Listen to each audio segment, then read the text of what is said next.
concept des balades sonores, ce que j'appelle moi des parcours audiosensibles pour élargir un petit peu le terme de balade à quelque chose de plus parcours, un petit peu pensé, je dirais. Ça s'appuie sur l'idée du paysage sonore qu'il faut écouter, qu'il faut vivre. Et c'est parti du concept de Murray Schafer dans les années 50, où des musiciens ont commencé à tendre l'oreille sur leur environnement de façon musicale, je dirais, de façon esthétique. C'est l'idée du soundscape, donc du paysage sonore. Et puis en même temps, il y a une réflexion qui est autour de la belle écoute, ou d'écouter quelque chose de beau dans le paysage. Enfin, de beau ou pas, par contre, mais de porter une oreille attentive et d'arriver à comprendre un peu comment le paysage sonore marche, c'est-à-dire ce qui fonctionne, ce qui dysfonctionne. C'est de là où Murray Schafer a tiré les principes de l'écologie sonore, d'ailleurs, savoir comment marche notre paysage. Alors, quand je disais belle écoute, c'est une écoute qui peut être extrêmement qualitative et extrêmement apaisée, mais aussi extrêmement turbulente, voire agressive parfois en ville, où on a des hégémonies de moteurs et de choses assez trépidantes. Ces balades sonores, ces parcours sonores,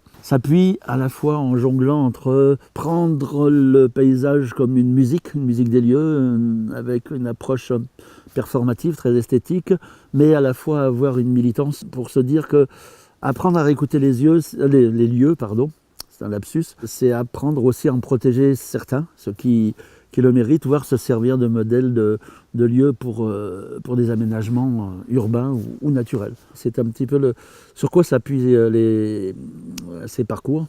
Donc ils sont dans la pratique à oreille nue pour la plupart, même si parfois j'équipe momentanément les promeneurs écoutants de ce que j'appelle des longuis, c'est-à-dire des stéthoscopes trafiqués qui permettent d'aller écouter du micro-son dans les arbres, dans les feuilles, dans l'eau, dans plein de lieux différents, ou que je réinstalle parfois des sonorités un petit peu exogènes, un petit peu étrangères, comme une installation sonore éphémère et qui reste toujours à l'échelle du lieu, qui essaye jamais de l'envahir ou de lutter contre, qui joue plutôt en contrepoint. C'est de jouer en fait avec un parcours qui associe des lieux que j'ai repérés, où je sais qu'il va se passer quelque chose, où il y aura des sources, de l'eau, un écho, des réverbérations, et puis le côté très très improvisé, mais improvisé consciemment, où on joue avec ce qui se passe à l'instant T. Si j'avais quelques conseils, mais quelques modestes conseils à donner à un promeneur écoutant potentiel, ce serait d'abord de ne pas avoir d'a priori sur ce qui est beau ou ce qui n'est pas beau, sur l'urbain comme un lieu de nuisance et la campagne comme un lieu,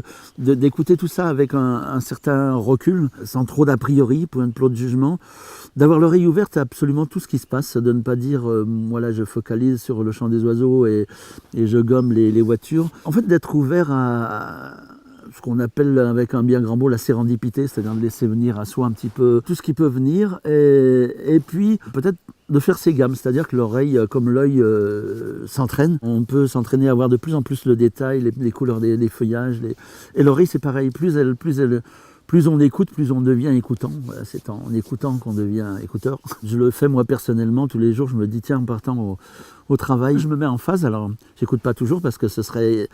Enfin, toujours attentivement, sinon ce serait complètement épuisant et puis saturant. Et je me dis, voilà, pendant une petite séquence de 10 minutes, je vais plonger l'oreille dans mon quartier ou au bord de la rivière. Et de jour en jour, comme ça, on a l'écoute qui s'affine et voilà, je crois que c'est des règles assez simples. Et puis, se trouver des postures, assis, debout, les yeux fermés, en tournant, s'inventer des jeux. En fait, il faut que ça reste un jeu.